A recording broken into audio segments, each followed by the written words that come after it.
নমস্কার বন্ধুরা, আজকে শুক্লা রান্নাঘরে সবাইকে স্বাগত। আজ আর একটা নতুন রেসিপি নিয়ে চলে এসেছি। আজকে রেসিপি হলো কাঁচা আমের টক ঝাল মিষ্টি গুড় আমের আচার। আমি এর জন্য কাঁচা আম নিয়ে নিয়েছি। এবার আমগুলোকে ভালো করে আমি ধুয়ে নেব। প্রথমে আমি যে প্রসেসে বানাচ্ছি আপনারা দেখতে থাকুন, আর এইভাবে বানালে সারা বছর সংরক্ষণ করে খেতে পারবেন। এবারে তো কাঁচা আমের সিজন চলে যাবে, আস্তে আস্তে পাকা আম আসবে। এইভাবে বানিয়ে রেখে দিতেও পারবেন আপনারা এই টাইমে। আমগুলোকে আমি খুব ভালো করে ধুয়ে নিয়েছি। এবার আমগুলোকে এইভাবে আমি ঝুড়ির মধ্যে রেখে দেবো, তাহলে জলটা ভালোভাবে ঝরে যাবে। আর একটু রোদের মধ্যে রেখে দেবো, তাহলে ভালোভাবে শুকিয়ে যাবে জলটা, যে জলটা এক্সট্রা আছে গায়ে। আপনারা চাইলে কাপড় দিয়ে মুছেও নিতেও পারেন। এই আমগুলো আমার খুব ভালোভাবে শুকিয়ে গেছে, একটুও জল নেই। এবার আমের খোসাগুলোকে আমি ছাড়িয়ে দেবো।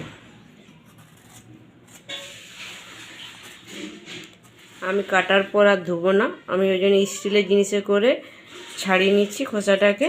আর স্টিলের ছুরিতে করেও কেটে নেবো, লোহার জিনিসে কাটলে একটু কালো কালো হয়ে যায়। আমার ছাড়ানো হয়ে গেছে, এবার আমি কেটে নেবো। দুপাশ করে কেটে বীজটাকে বের করে নেবো।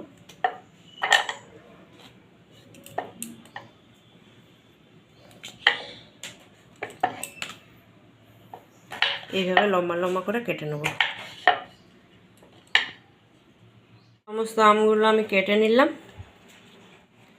এবার আমের মধ্যে বেশ কিছুটা হলুদ মেখে আমি 2-4 মিনিট এইভাবে রেখে দেবো। এখানে আমি কড়াই চাপিয়ে দিয়েছি, আমার কড়াইটা গরম হয়ে গেছে। এখানে আমি একটা ভাজা মশলা করে নেব। এর মধ্যে মৌরি, জিরে, কালো জিরে, মেথি, 2টো শুকনো লঙ্কা। মেথির পরিমাণটা আমি কম দিয়েছি। এটা কড়াইয়ের মধ্যে দিয়ে আমি একটু হালকা করে ভেজে নেব, খুব বেশি ভাজবো না, বেশি ভাজলে তিতো লাগবে।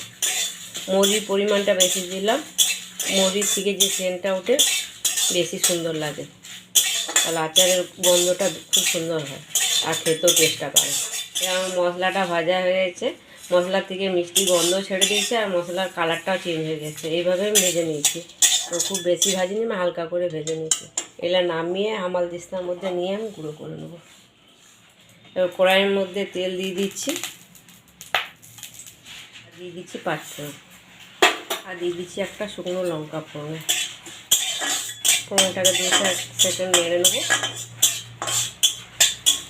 এবারে দিয়ে দিচ্ছি কেটে রাখা আমগুলো। এই আমটাকে 2-4 মিনিট আমি এভাবে নেড়ে নিলাম। এবারে দিয়ে দিচ্ছি গুড়টা। এখন আমি নুনটা দেবো না, নুনটা দিলে আমটা সিদ্ধ হয়ে যাবে। এরকম 6-7টা ডেলা গুড় আমি দিয়ে দিলাম ভেঙে ভেঙে আচারের মধ্যে। আপনারা টকটা দেখে আমের যে পরিমাণে টকটা আছে সেই পরিমাণে দেবেন। এবার যতক্ষণ না গুড়টা গলছে এইভাবে অনবরত নাড়তে হবে। আর গ্যাসটাকে লো টু মিডিয়ামে করে রেখেছি আমি। গুড়টা গলে আমার কতটা ঝোল হয়ে গেছে, 1 ফোঁটা আমি জল দিইনি। জল দিলে তবে আচারটা ভালো থাকবে না সারা বছর। আর কত সুন্দর কালারটা এসছে। পর্যায়ে দিয়ে দিচ্ছি একটু সামান্য একটু বিট নুন। বিট নুন দিলে যে সেন্টটা এটা খুব সুন্দর উঠবে আচারে। এই আমগুলো আমার খুব ভালোভাবে সিদ্ধ হয়ে গেছে, গুড়টা অনেকটা আমার চাপ হয়ে গেছে। এইভাবে যখন একটা তার হবে, খুব বেশি না, একটু হালকা চটচটে টাইপের হবে, তখন এবারে এটাকে বন্ধ করে রেখে দেবো। আর এই যে ঝোলটা আছে, ঝোলটা ঠান্ডা হলে টেনেও যাবে, আর ডুবিয়ে থাকলে আমগুলোর মধ্যে ভালোভাবে গুড়টাও ঢুকবে। এইভাবে